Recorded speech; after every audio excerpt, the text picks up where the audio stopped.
Еще задолго время до того, как я стала практиковать медленную жизнь, наполненную какими-то романтичными моментами, лето для меня пролетало очень быстро. В голове, как всегда, было очень много планов, но все они почему-то не реализовывались или были совсем реализованы в маленьком количестве. И когда наступал уже последний летний месяц, внутри появлялось какое-то разочарование о том, что мы так и не прожили лето так, как хотелось бы это сделать. Но наша жизнь состоит не только из постоянных забот, крупных задач, которые нам так или иначе приходится решать в жизни, но и из тех повседневных мелочей, которые мы делаем каждый день. Мы пьем чай из красивой кружки, выходим в свой сад, вдыхать аромат цветов. И это небольшое мгновение наедине с собой помогает осознать свои истинные чувства. Порой мне было очень неловко испытывать, а также реализовывать это желание остаться наедине с собой. Неловко мне было как перед собой, так и перед другими людьми. Но со временем я поняла, как это важно именно для меня. Благодаря этому я нахожу свою глубину, слушаю тот тихий голос своего внутреннего мира, который сообщает мне очень важные вещи, которые мне нужно знать и реализовать в моей жизни. В глубине себя мы ощущаем могучие силы. Они настолько мощные, что порой могут страшить нас, поэтому мы всячески находим причины уклониться от встречи с ними. Мы отвлекаемся на мишуру, мысли начинают суетиться и мечутся в нашей голове. А общаясь с другими, как это принято поверхностно и мельком, мы тянемся к чему-то глубокому. Но, как правило, после такого общения мы не доходим до той глубины, которая открывалась бы нам, если бы мы позволили себе отвести немного времени для общения с самим собой.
Наша жизнь наполнена большим количеством дел, которые приносят нам материальную пользу.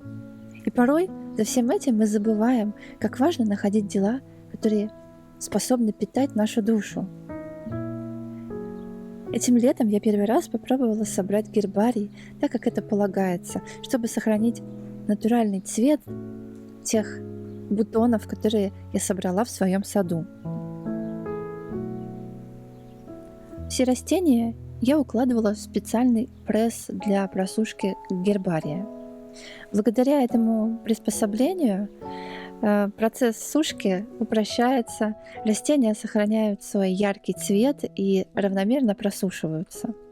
Этот пресс можно сделать самостоятельно, либо приобрести. Этот пресс состоит из двух листов фанеры формата А4. Также в него входят специальные крепления в виде болтов и закручивающихся барашков. А также внутри пресса много листов плотного картона. Также на картон я положила листы бумаги, и после этого все хорошенько закручиваю. Через какое-то время очень быстро высыхает гербарий, можно уже пользоваться буквально через несколько дней. И действительно все цвета, все растения сохраняют свой первоначальный, или можно сказать, ближе к нему цвет.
Гербарий за это лето мы с девочками собирали уже несколько раз.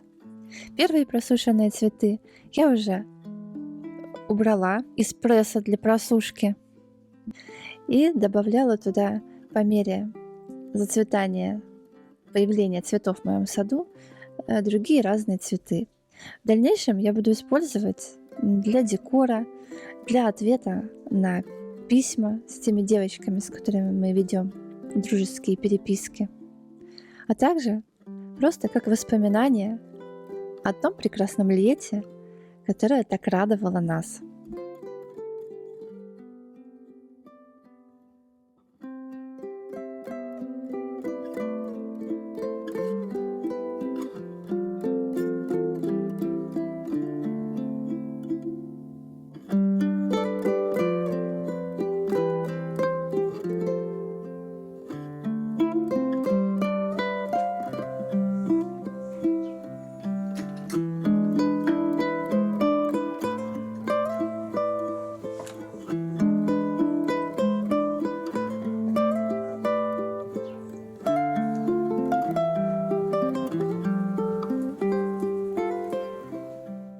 За эти летние месяцы я много готовила. Все мои кулинарные эксперименты я тщательно записываю, снимаю на видео и делаю фотографии. И надеюсь, что ближе к осени появится чуть больше времени, и часть из них я опубликую на своем сайте, а также смогу дополнить кулинарную книгу, над которой я продолжаю свою работу.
А еще в этой видеоистории я хотела бы поделиться своими винтажными находками, которые на самом деле я уже давненько использую, но все никак не доходили руки добавить это в видео. Многое вы уже видели в моих предыдущих видео, что-то в соцсетях, на фотографиях. Все эти предметы были найдены мною на блошином рынке. Этот металлический кофейник внутри в идеальном состоянии, и я его использую по прямому назначению, так как он действительно красиво дополняет сервировку и создает особое настроение. В другой поход на блошиный рынок я нашла вот этот старинный кофейник. Состояние его, к сожалению, не очень хорошее, и я его использую как декор, либо как вазу для цветов. В этом старинном кофейнике было несколько дырочек, и нам пришлось их запаять. Это получилось, конечно, не очень ровно и красиво, но теперь его можно использовать как вазу. Вода из него не выливается. Я знаю, что очень интересна стоимость предметов, но я не всегда помню эту информацию, поэтому не всегда ее озвучиваю. Например, этот кофейник стоил 3500 рублей, а предыдущий в районе 5000. Следующая находка — это такие креманки. Они из мельхиора и оказались в очень хорошем состоянии. Эти креманки советские, и каждая штучка обошлась мне в 100 рублей. Эти небольшие детали очень красиво дополняют сервировку стола. Они подходят к разной посуде, в них можно положить фрукты, какие-то десерты, закуски, и всегда они создают какую-то общую объединяющую картину сервировки.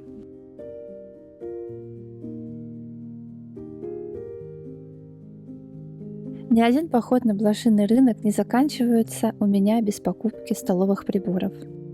Какие-то предметы я покупаю в единичном экземпляре, а какие-то нахожу сразу же несколькими штуками. Например, эти десертные вилочки обошлись мне в 250 рублей. Также я приобретаю часто чайные ложки.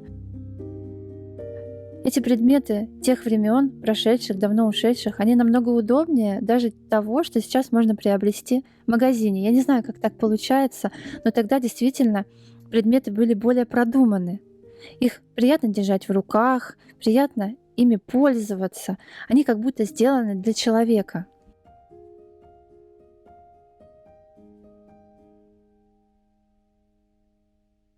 Гуляя по блошиному рынку, я стараюсь смотреть на предметы так, как они будут смотреться дома. Каким другим предметам они будут подходить? Например, это десертная тарелочка из серии «Сирень» обошлась мне в 50 рублей, и она дополнит мои тарелки из этой серии. Это суповые тарелки, которые я тоже приобретала на блошином рынке.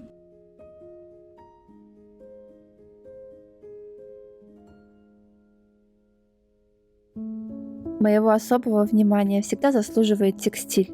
Салфетки, скатерти, платочки, всякие ленточки — все это дополняет и собирают все предметы в единую картину.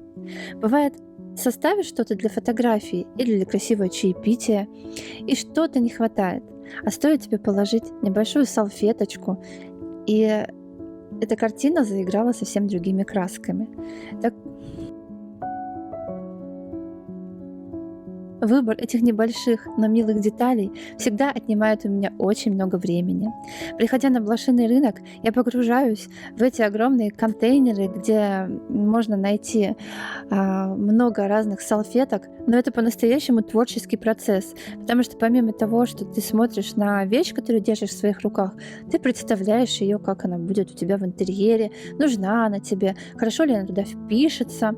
Конечно, не все эти вещи в идеальном состоянии, и приходится дома выводить пятна, но после того, как ты приложил к ним труд, они играют совершенно новыми красками и наполняют твой дом по-настоящему уютом, теплом и какой-то особенной радостью.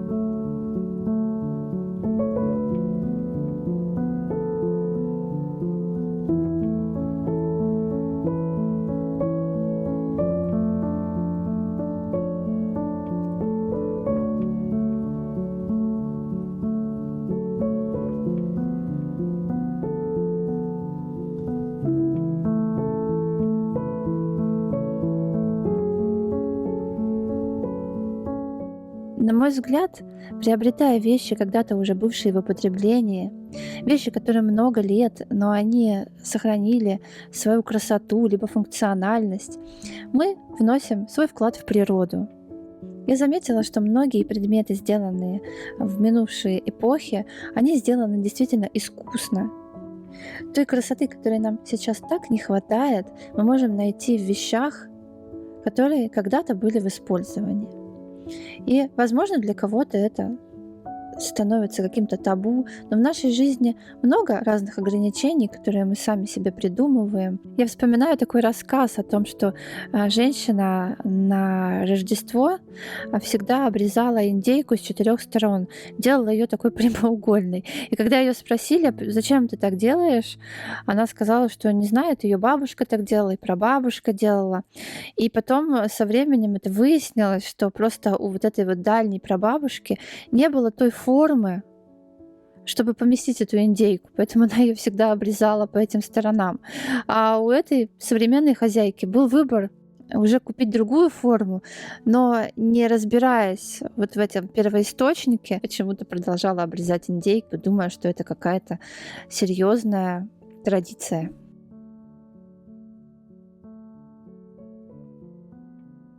И со временем я все больше стала осознавать то, что нужно слушать свой тихий внутренний голос, который, как правило, говорит очень полезные и важные вещи, но из-за окружающего шума, какой-то самокритики или советов других людей мы можем не слушать и не слышать.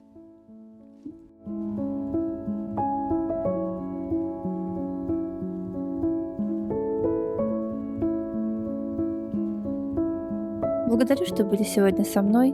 Надеюсь, эта история принесла вам немного мира в душе. И до скорой встречи.